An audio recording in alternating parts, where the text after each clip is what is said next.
Merci. La parole est à Monsieur Jean-Noël Carpentier pour 5 minutes.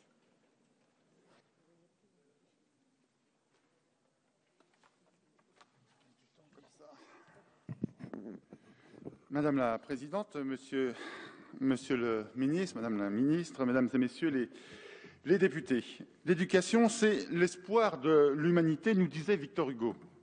Et ce texte sur la refondation de l'école que vous nous présentez ce soir, Monsieur le Ministre, c'est tout un projet de progrès qui se porte enfin à l'avant-scène. Oh, bien sûr, il ne va pas tout refaire, il ne va pas tout réécrire, il ne va pas tout révolutionner non plus. Et c'est d'ailleurs pas ce qu'on lui demande.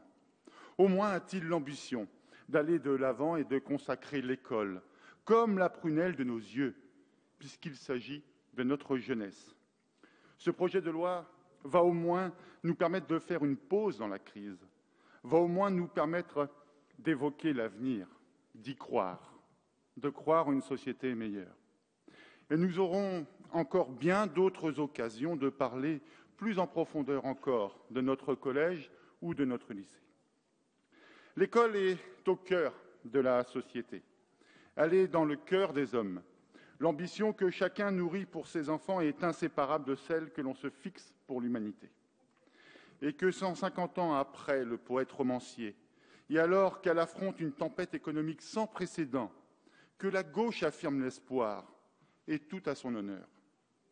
Espérer en l'avenir, passer à la suite et penser au redressement du pays, voilà une noble cause. Voilà une cause essentielle. Voilà une cause que nous devons porter haut et dont nous pouvons être fiers. De l'ambition, il en faut, mais c'est aussi de réparation dont il est question.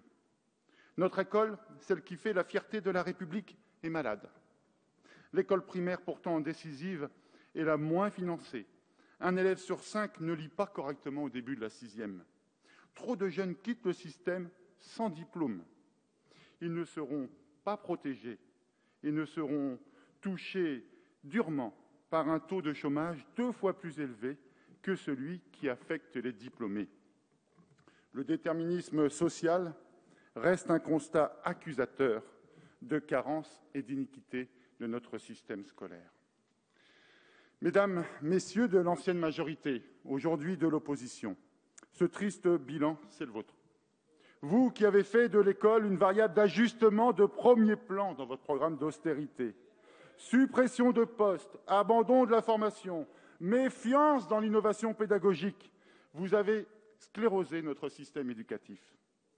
Il nous faut donc maintenant rebondir, c'est notre responsabilité. Alors oui, il faut remettre le primaire au centre du système. Et je me félicite du recrutement de plusieurs dizaines de milliers d'enseignants, ainsi que le rétablissement de leur formation. De même, j'approuve l'idée que l'école, dès 2 ans, soit remise, tout comme je pense indispensable, d'améliorer l'enseignement des langues vivantes. Mais la refondation de l'école, ce n'est pas que de redonner des moyens, ce n'est pas que de créer des postes, ce n'est pas que changer les calendriers. La refondation de l'école, c'est redonner confiance. La refondation de l'école, c'est aussi se rappeler que l'école doit faire de l'enfant un futur citoyen éclairé, capable de sens critique et d'inventivité. C'est tout l'enjeu d'un socle commun de compétences, de connaissances et de culture. Cette réforme, au final, s'offre donc comme le début d'un vaste chantier qui ne sera pas clos après le vote de cette loi. Monsieur le ministre, le groupe de RDP souhaite y participer. Dans cet esprit, plusieurs amendements ont été déposés, notamment concernant le pilotage, selon nous, trop régionalisé en matière d'offres de formation, menaçant ainsi l'égalité territoriale. De même, nous souhaitons que les parents soient encore mieux associés aux décisions qui concernent leurs enfants. Enfin, nous souhaitons également améliorer encore l'action de l'école pour la réussite des enfants en situation de handicap. Vous connaissez mon attachement à ce sujet. Nous souhaitons que l'école offre davantage de moyens pour ces jeunes et que leurs familles soient beaucoup plus écoutées qu'aujourd'hui. Voilà donc, Monsieur le Ministre, les remarques que je souhaitais formuler concernant votre projet de loi et avant notre débat sur les amendements. Je sais votre ambition pour notre école. Je connais votre attachement à ses valeurs. Vous avez la responsabilité d'être le porte-parole de notre majorité sur un beau projet qui devra rassembler la nation. Le groupe de RDP sera à vos côtés, mais il sera aussi très attentif au sort réservé à ces amendements. Je vous remercie. Merci.